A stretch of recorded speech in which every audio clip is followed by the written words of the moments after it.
Hello दोस्तों, स्वागत है एक बार फिर से आप सभी का परीक्षा पूरम में। तो जैसा कि आप लोग को ज्ञात था, 12 तारीख से जो है उच्च शिक्षा विभाग में प्रयोगशाला परिचायक, भृत्य, स्वीपर, चौकीदार के लिए जो है आवेदन पत्र जो भरना प्रारंभ हो जाएगा। तो फाइनली इसका विस्तृत विज्ञापन, उम्र सीमा, सिलेबस, सैलरी वगैरह जो है बता दिया गया है। तो देखते हैं आज की इसका जो है क्या रहने वाला है वेतनमान। तो प्रयोगशाला परिचायक के लिए आपको लेवल 3 का वेतनमान मिलेगा 18,000 से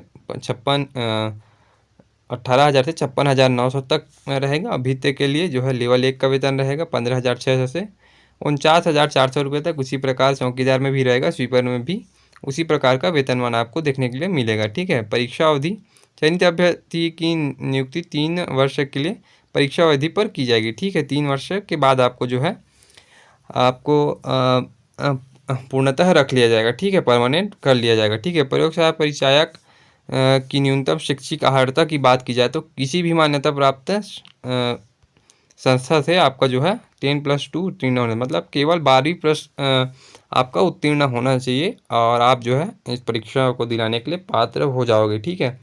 आपका किसी भी विषय में हो, आप केवल 12वीं पास होना चाहिए। ठीक है। भित्य की बात की जाए तो भित्य में किसी भी मान्यता प्राप्त मंडल से 5वीं कक्षा जो है उत्तीर्ण होनी चाहिए। चौकीदार में भी सेम उसी प्रकार से 5वीं उत्तीर्ण होनी चाहिए और स्वीपर में भी 5वीं उत्तीर्ण होनी चाहिए। ठीक है। आयु सीमा की बात की जाए तो छत्तीसगढ़ के मूल निवासी स्थानीय निवासी अभ्यर्थी को दिनांक 1/1/2023 को 18 से कम और 40 से अधिक नहीं होने चाहिए। ठीक है। इसके अलावा जो है अनुसूचित जाति, अनुसूचित जनजाति, अन्य पिछड़ा वर्ग में क्रीमी लेयर को छोड़ के जो है 5 वर्ष की अधिकतम आयु की छूट दी जाती है और महिला को जो है 10 वर्ष की छूट दी जाती है। ठीक है दोस्तों। तो ये बात तो हो गई उम्र सीमा, सैलरी और पद कितना आया हुआ उसके आधार पर। ठीक है। तो चयन प्रक्रिया की बात कर ली जाए तो चयन प्रक्रिया में इसमें ना जो है परीक्षा, लिखित परीक्षा होगी, मतलब ऑप्शनल वाला मार्क होगा। ठीक है। उसके हिसाब से आपका जो है मेरिट लिस्ट बनेगा और डॉक्यूमेंट सत्यापन के लिए आपको बुलाया जाएगा। अब बात कर लेते हैं दोस्तों सबसे महत्वपूर्ण चीज़ें, इसकी जो है सिलेबस क्या होने वाला है और ऑनलाइन प्रक्रिया किस प्रकार से करनी है। ठीक है। सिलेबस की बात की जाए तो दोस्तों प्रयोगशाला परिचायक के लिए जो है सामान्य विज्ञान जो है 60 अंक का पूछा जाएगा और भाग 2 में जो है सामान्य अध्ययन पूछा जाएगा। भाग 1 में सामान्य विज्ञान जो है 9वीं और 10वीं लेवल का पूछा जाएगा। ठीक है। और सामान्य अध्ययन में भारत की भौतिक, सामाजिक और आर्थिक भूगोल, छत्तीसगढ़ के इतिहास एवं स्वतंत्रता आंदोलन, छत्तीसगढ़ का योगदान। ठीक है। छत्तीसगढ़ का भूगोल, जलवायु, भौतिक दशाएं, जनगणना, पुरातात्विक एवं पर्यटन स्थल, छत्तीसगढ़ की अर्थव्यवस्था, वन एवं कृषि, छत्तीसगढ़ का प्रशासनिक ढांचा, स्थानीय शासन एवं पंचायती राज, छत्तीसगढ़ में उद्योग, ऊर्जा, जल एवं खनिज संसाधन, भारत एवं छत्तीसगढ़ की सामाजिक घटनाएं। ठीक है। तो इस प्रकार से ये 40 अंक का प्रश्न पूछा जाएगा और आपको इन्हीं में से जो है टोटल 100 प्रश्न 100 अंक के पूछे जाएंगे। लिखित परीक्षा निर्धारित पाठ्यक्रम कुल 100 पूर्णांक के वस्तुनिष्ठ प्रश्न पूछे जाएंगे। परीक्षा की अवधि जो है 2 घंटा का होगा। ठीक है। 120 मिनट में आपको 100 प्रश्न जो है हल करना होगा। ठीक है। इसी प्रकार देख लेते हैं दोस्तों भित्य चौकीदार के लिए क्या सिलेबस रहने वाला है।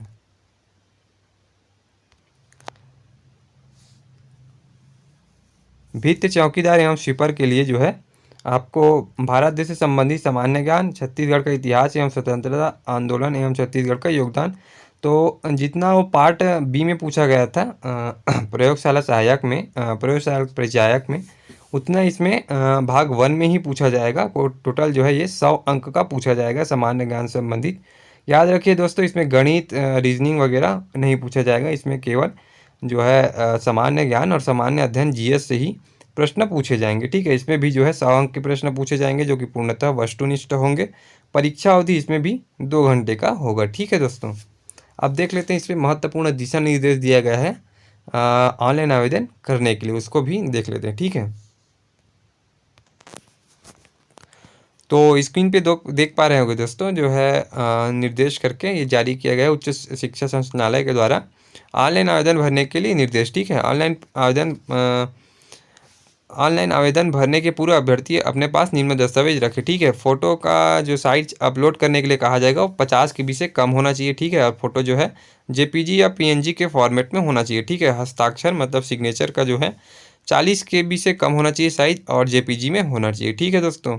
तो इसको आप फ़ोटो खींच लीजिए मोबाइल से, अगर मोबाइल से भरना चाहते हैं तो, और कंप्रेस कर लीजिए साइज़ को आप किसी भी एप्लीकेशन के माध्यम से, या तो आप नहीं कर पा रहे तो कैफ़े में जाकर भी भरवा सकते हैं। मैंने जो है इसको मोबाइल से ही भरा है। अगर आप लोग चाहें तो मैं इसके ऊपर कैसे भरना है वो मोबाइल से वाला वीडियो बना दूँगा। मैंने इस फॉर्म को भर लिया है और मोबाइल से ही भरा है पूर्णतः। इसमें तीसरा जो है मार्कशीट होना चाहिए, जो कि हम लोग का पीडीएफ के फॉर्मेट में होना चाहिए और 300 केबी से कम होना चाहिए 10वीं का। अब 5वीं का मार्कशीट भी 300 केबी से कम होना चाहिए और पीडीएफ के फॉर्मेट में होना चाहिए, ठीक है। जाति प्रमाण पत्र क्रमांक, जारी करने का दिनांक, जारीकर्ता के हस्ताक्षर और पदनाम, जारी दिनांक, ये सब चीज़ आपको भर लेना है। आपके जाति प्रमाण पत्र में क्रमांक दिया है उसको भर लेना है, ठीक है दोस्तों।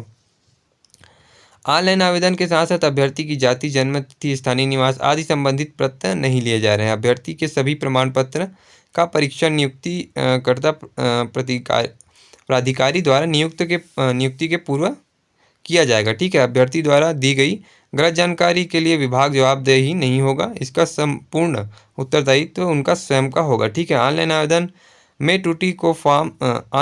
में हुई त्रुटि को फॉर्म जमा करने के लिए निर्धारित समय सीमा के दौरान भी सुधारा जा सकता है। त्रुटि सुधार के लिए ऑनलाइन आवेदन फॉर्म भरने की अंतिम तिथि के पश्चात 5 दिन का समय दिया जाएगा, ठीक है। तो आपका मान लो कुछ गलत हो गया तो हड़बड़ाना नहीं है, आपको 5 दिन का अलग से समय दिया जाएगा, ठीक है। चौथा दिशा निर्देश में दिया गया है, आवेदन पत्र सफलतापूर्वक सबमिट करने के बाद कृपया इसे प्रिंट आउट एवं पासवर्ड अपने पास अनिवार्य सुरक्षित रखिए। सबसे पहले तो आपको रजिस्ट्रेशन करना पड़ेगा, और मोबाइल में भरते समय ना दोस्तों मैं बता देना चाहता हूँ कि इसको लास्ट में आप सबमिट करोगे तो पीडीएफ में सेव करने का ऑप्शन नहीं आता, ठीक है। तो पीडीएफ जो है आप किसी ऑनलाइन कैफ़े से निकलवा सकते हो, 10 रुपये का पीडीएफ निकल जाएगा।